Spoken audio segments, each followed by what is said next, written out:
Salut les amis, comment allez-vous?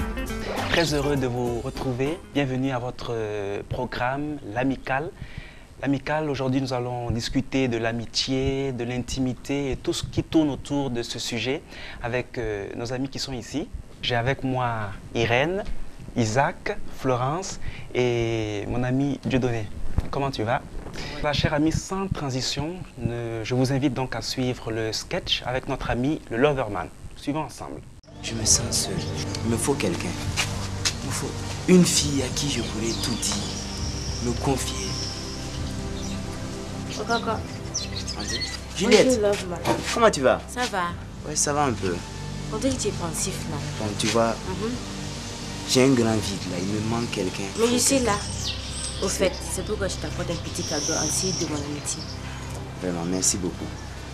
C'est un très joli cadeau, tu sais. Surtout que j'aime les peluches. Vraiment, merci beaucoup. Mais je t'attendais avec une petite surprise. Il ne fallait pas te déranger. Non. Laquelle? Mais c'est un peu spécial. Spécial. Oui. Tu dois d'abord te tourner.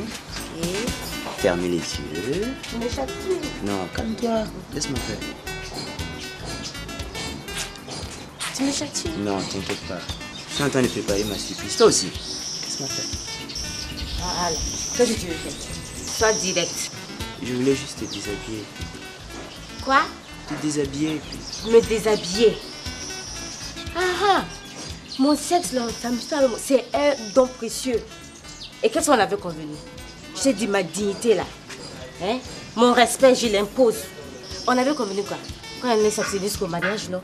Ah, on le fait aujourd'hui, on le fait après. C'est la même chose. Ah, tu es impatient. Si tu couches avec moi aujourd'hui, tu vas coucher avec d'autres filles là. Jamais. C'est parce que tu m'aimes pas. Si tu m'aimais, tu pouvais passer jusqu'au mariage. Alors je te dis quelque chose. Voici ma devise. La virginité, la silence et le mariage. Ciao. Attends, Juliette. Ah oui, notre ami le Loverman. Loverman, love comme amour, mais son amour est un peu, peut-être excessif. Je ne sais pas si Irène aurait fait la même chose que la fille, refuser catégoriquement les avances de Loverman.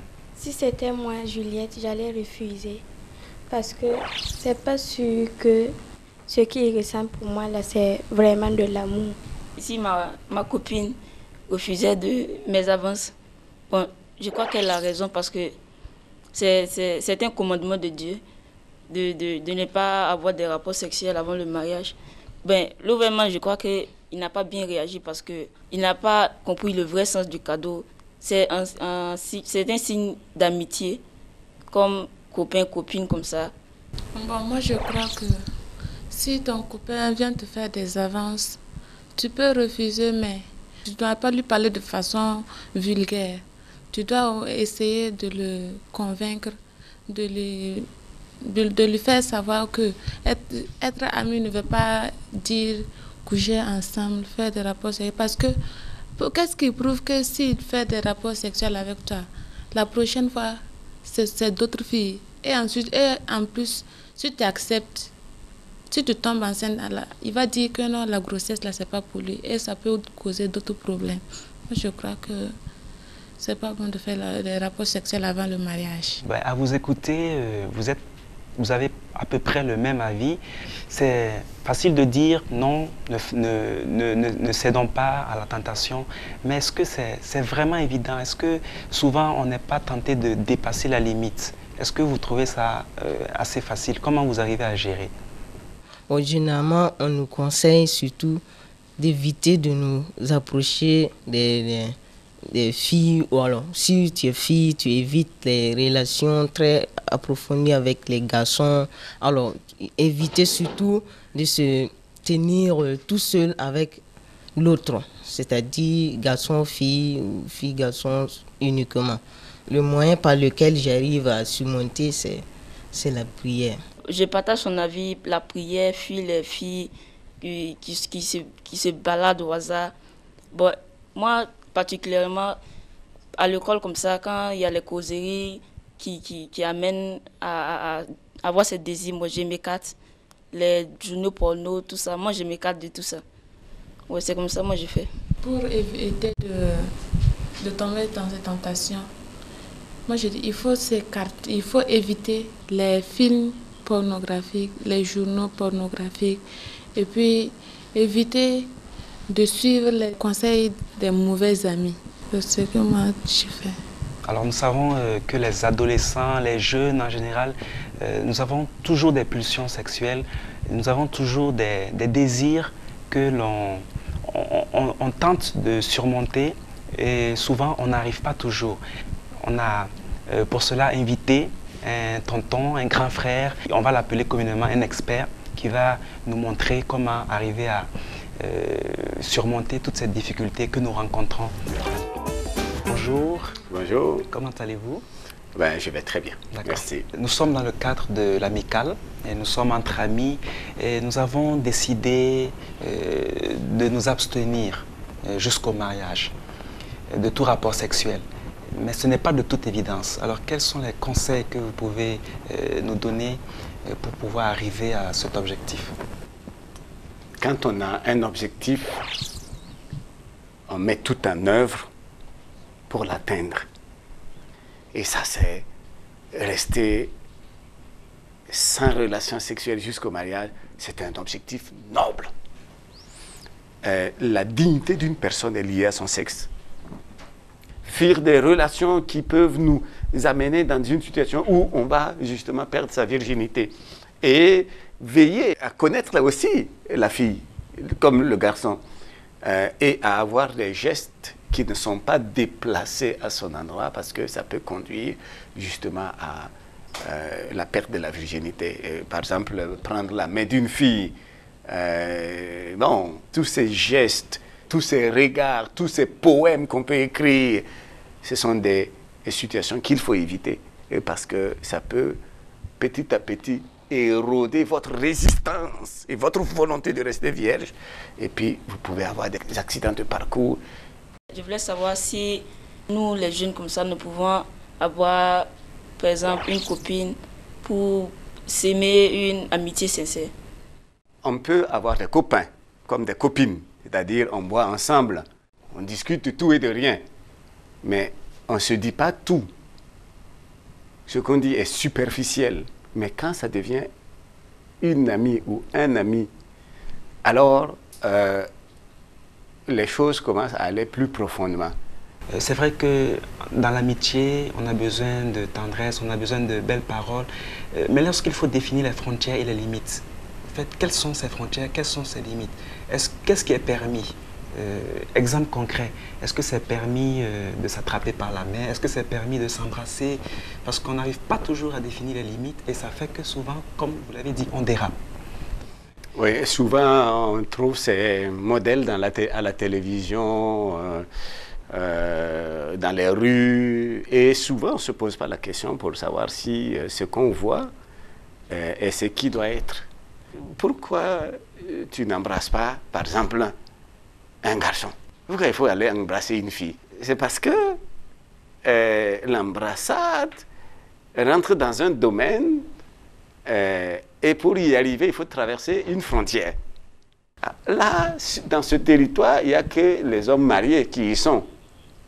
Maintenant, toi, tu es célibataire, pas convaincu, mais en tout cas certain. Et puis, tu veux rentrer dans le territoire des mariés, sans passeport. C'est là que je parle de frontières. Non, on a droit de jouer aux relations amoureuses que quand vraiment on s'est engagé, parce que il faut s'engager. Et l'engagement est officiel, c'est pas officieux, c'est pas entre le garçon et la fille, on s'entend et on fait notre petite affaire. Non, pour arriver à ce niveau, il faut aller voir l'autorité familiale, il faut aller voir l'autorité municipale, il faut aller voir l'autorité spirituelle. Tu vois des étapes. Et puis après, on te donne un passeport pour rentrer maintenant sur l'autre territoire. Et c'est là que tu peux embrasser, enfin, et puis faire tout le reste. Mais en attendant, on est en deçà. Il n'y a pas encore de visa et tu n'as même pas de passeport. Est-ce qu'une fille peut faire la cour à un garçon? Dans le temps, les filles et les garçons ne se croisaient pas comme aujourd'hui. Il y avait toujours les filles à part et les garçons à part. Aujourd'hui, on se retrouve ensemble à l'école, on se retrouve ensemble au marché, on se retrouve ensemble au studio. Et puis, naturellement, bon, ben, on se côtoie et on peut faire la cour. Et dans ce cadre-là, une fille peut exprimer ses sentiments à un garçon. Mais souvent, c'est mal vu dans un certain contexte que la fille vienne voir le garçon pour dire hey, « je t'aime ». Et parfois, le garçon dit « elle est une fille légère ». Donc, le garçon préfère avoir le choix, la responsabilité du choix. C'est lui qui va et qui décide. Mais ce n'est pas la fille qui vient et qui dit... Et si ça arrive, ce que le garçon peut faire, c'est seulement l'exploiter, l'utiliser. Et puis, voilà les risques qu'on peut encourir quand une fille fait des avances. On a des difficultés à faire la différence entre le vrai amour et le béguin. Alors, qu'est-ce que vous pouvez conseiller aux jeunes, aux adolescents de pouvoir faire la différence entre ces sentiments? C'est l'apôtre Paul qui disait à Timothée, un jeune, fuis les passions de la jeunesse. Il faut les fuir. Vous savez, il y a un temps pour toute chose. Un adolescent qui se laisse embarquer dans des relations amoureuses et dans des aventures a beaucoup de chances de ne pas réussir dans la vie. Parce que ça va le troubler dans ses études. Vous êtes encore des adolescents. Pour sûr, il te faut encore, par exemple, toi, 9 ans, 10 ans, peut-être plus, avant de te marier. Des fiançailles qui durent 9, 10 ans, c'est des fiançailles qui vont se terminer mal. J'ai vu des fiançailles qui ont duré 11 ans, et à quelques jours du mariage, le garçon a dit « Ah, maman, je vais changer. Et ça fait 9 ans que je suis avec toi, enfin 11 ans que je suis avec toi. Je veux quelque chose de frais. » C'est de plus frais, hein, notre relation. Et il est allé chercher. Donc, c'est pas le moment. Il y a un temps pour toutes choses. Un temps pour dormir, un temps pour manger, un temps pour vivre, un temps pour mourir, un temps pour se marier, un temps pour tomber amoureux, un temps pour étudier.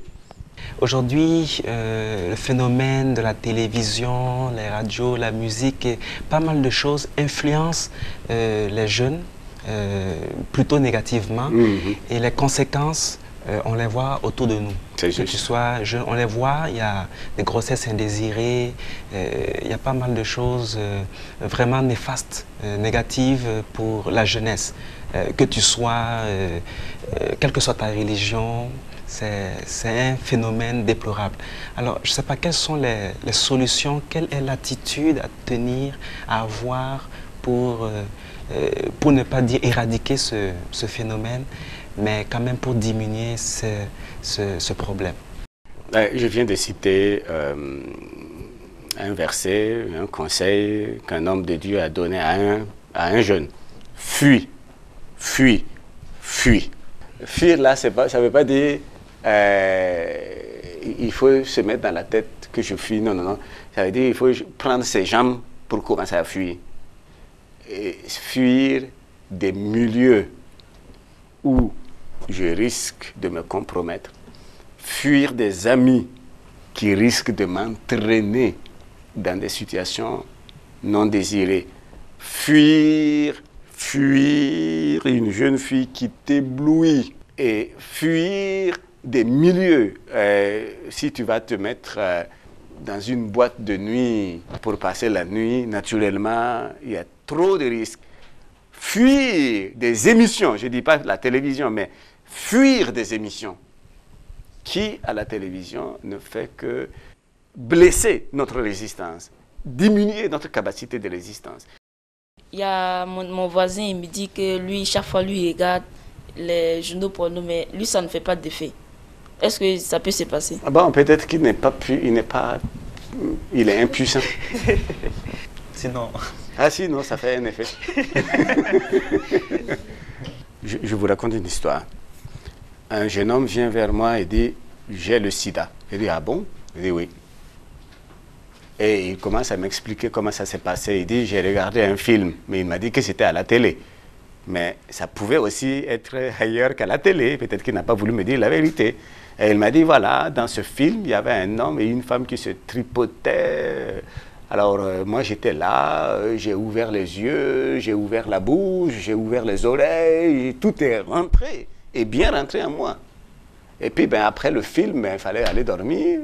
Et puis, arrivé au lit, tout ce qui est rentré en moi a commencé le film a commencé encore à tourner. Je voyais cet homme et cette femme qui faisaient entre griffes l'amour.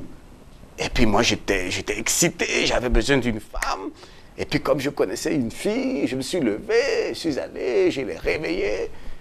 Et je lui ai dit, monte. Et puis, elle est montée. On est allé dans une boutique, on n'a pas trouvé de capote. Dans la deuxième, c'était fini. On a dit, off, pour une fois. Et c'était la bonne fois. Alors, voilà. S'il n'avait pas regardé ce film pornographique, il aurait passé une bonne nuit tranquille. Mais pour l'avoir regardé, il s'est excité. Et comme il était excité, il lui fallait une femme. Et puis, voilà, ce qui devait arriver, arriva. Par conséquent, il faut regarder des films qui vont nous édifier, qui vont nous construire, qui vont nous donner des valeurs. De nos jours, on a souvent des difficultés à reconnaître les vrais amis. On ignore où les trouver et comment les reconnaître. En matière de relations humaines, il n'y a jamais de recette. Parce que l'être humain est complexe. Et dans cette complexité, on ne peut pas dire tu fais ceci, tu fais cela, et tu ajoutes à cela, et tu obtiens. Ce n'est pas possible. Cependant, il faut commencer soi-même à être quelqu'un de digne sur qui les gens peuvent compter. Et si quelqu'un devient votre ami, qui ne le regrette pas. La deuxième chose, un vrai ami, ce n'est pas celui qui est là quand vous êtes en bonne santé.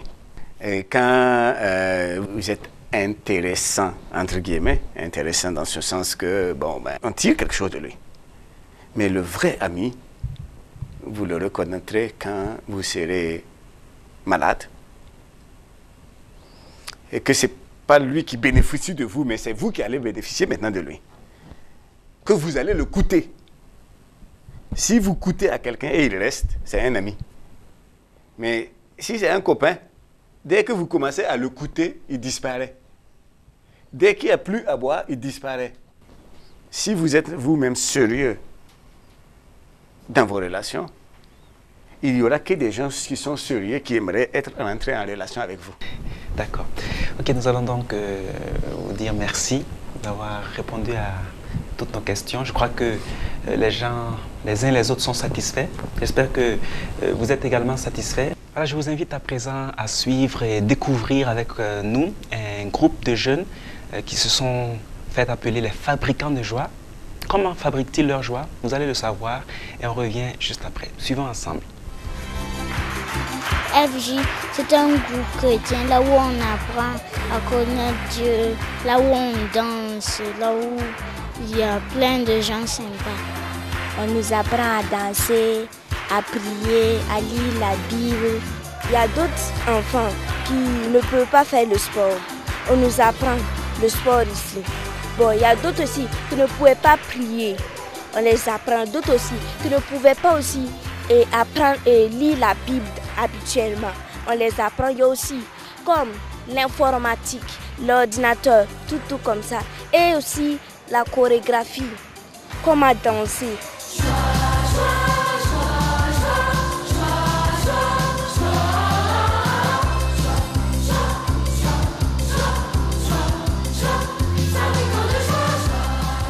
Bon, j'ai décidé de me joindre au groupe des fabricants de joie Ça date de 98. En fait, je suis venu, bon, vous savez que nous les jeunes, on n'aime pas rester vite sans rien faire. Et c'est là que des amis m'ont orienté vers les fabricants de joie et j'y suis allé, et en même temps ils m'ont bien accueilli là-bas. Je suis au fabricant de joie depuis 98 et grâce à fabricant de joie, j'ai appris à faire mon coup de personnel et vraiment je sens que j'ai eu un changement et je suis vraiment très contente.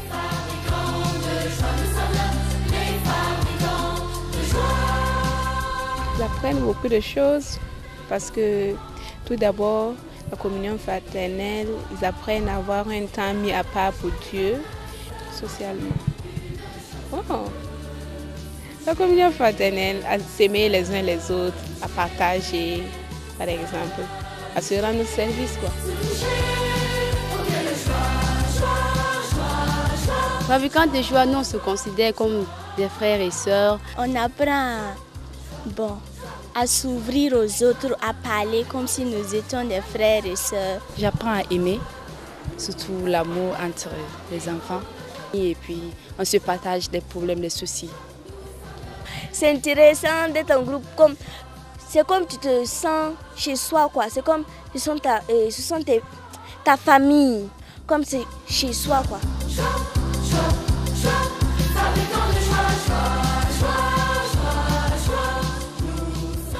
Je ne veux pas suivre un autre groupe si ce n'est pas les FJ. Et puis je vais apprendre beaucoup plus et je vais être joyeuse comme on le dit les FJ, les fabricants de joie.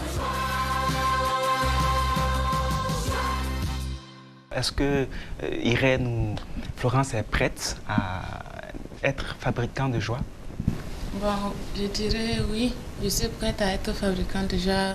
Après tout ce que j'ai entendu, c'est qu'ils apprennent à lire la Bible, à prier, à apprendre des pas de danse. En tout cas, je pense que c'est une bonne chose. Je crois que je vais aller m'intégrer là. Dieudonné, tu n'as pas l'air très intéressé par ces fabricants de joie. Je suis intéressé. C'est l'harmonie qui règne parmi ces jeunes personnes. On apprend beaucoup de choses. On apprend à devenir femme. Concernant les filles, et on apprend à devenir homme. Ainsi, on peut mener une vie, vraiment agréable dans le futur. Allez, nous allons à présent aller voir notre ami, le Cyberman, un ami qui aime bien manipuler l'outil Internet, l'outil informatique. Et nous allons voir s'il a des choses à nous dire par rapport à l'amitié qu'il a pu voir sur le net. Alors, Cyberman, comment tu vas? Diggy, c'est comment? Aujourd'hui, je pète la forme, je te dis. Alors, quoi de neuf sur le net par rapport à l'amitié? Ne quitte pas, je vais voir ce que je peux faire pour vous. Waouh, j'ai trouvé un site intéressant. Vous faites www.club au pluriel grd.ird.fr et vous verrez un forum de discussion SIDA Palabre. Je vous conseille d'aller sur ce forum. Vous pouvez poser des questions sur l'amitié et l'intimité et vous aurez des réponses satisfaisantes. Y a-t-il d'autres sites internet que l'on peut consulter? Ne quittez pas, je vais voir ce que je peux trouver. Ok, j'ai un site chrétien ici qui est très intéressant. www.topchrétien.com. Et vous verrez tout un portail qui va s'afficher. Et vous cherchez la partie adolescent, Top Ado. En fait, c'est un portail qui va vous permettre de visiter d'autres sites, des milliers d'autres sites. Et vous serez satisfait après cette visite. Les amis, n'hésitez pas, faites un tour. Vous découvrirez de très belles choses. Merci beaucoup les amis. C'est nous qui te remercions. Merci et à la prochaine. Salut. Ok, il n'y a pas de quoi. Bye bye. Voilà, merci donc à notre ami, le Cyberman. Nous sommes pratiquement au terme de notre émission. Alors, qu'est-ce que l'on retient? Quelles sont les résolutions que vous pouvez prendre par rapport à tout ce qui a été dit? Oui. Ce que j'ai retenu, c'est qu'elle a vraiment parlé sur la pornographie, que de faire attention parce que ça amène à des choses qui ne sont pas vraiment bonnes. Et aussi, les caresses, les baisers, tout ça, ça amène aussi au sexe. Florence? Moi, après tout ce qui a été dit par l'expert, moi je prends ma décision de choisir mes amis, les bons amis. Et puis ce qui est important également à retenir, c'est l'abstinence. L'abstinence jusqu'au mariage. Une raison peut-être pour s'abstenir, Dieudonné? C'est en vue d'avoir dans l'avenir, c'est-à-dire un mariage réussi, vraiment authentique. Et je préfère alors m'abstenir de tout rapport sexuel, rester chaste jusqu'au mariage pour avoir surtout la bénédiction de Dieu. Voilà ce qui est bien dit. Avant donc que l'on se quitte, j'ai quelques livres que je vous propose de lire. La grande différence. La grande différence, un livre où vous avez des réponses aux questions, ce que les filles doivent savoir sur les garçons, ou encore ce que les garçons donc doivent savoir sur les filles. Vous avez également un autre document, entre 12 et 17 ans. Il y a un thème intéressant ici qui parle de qu'en est-il de l'amour. Puis il y a également rencontre entre garçons et filles. Des questions comme vaudrait-il mieux que j'épouse une femme instruite ou non, des questions du genre. Mais juste préciser que vous pouvez vous procurer ces documents dans les différentes librairies de la place. Donc n'hésitez pas à le faire et ça va vraiment vous aider. Ouf, voilà, chers amis, nous sommes arrivés déjà au terme de notre émission. Il est passé tellement vite. Mais je crois que c'était amical. Merci de votre participation. Merci Irène. Merci Isaac. Merci Florence. Et merci Dieudonné. J'espère que vous avez bien apprécié. Pour plus de précisions, n'hésitez pas à lire les livres que nous vous avons proposés. Vous pouvez également vous connecter sur les différents sites internet que notre cyberman nous avait proposé, notamment le site Amour pour la vie. Alors, chers amis, tout le plaisir fut pour nous. On se donne rendez-vous très prochainement avec le même plaisir, avec encore beaucoup de joie. À très bientôt. Bye.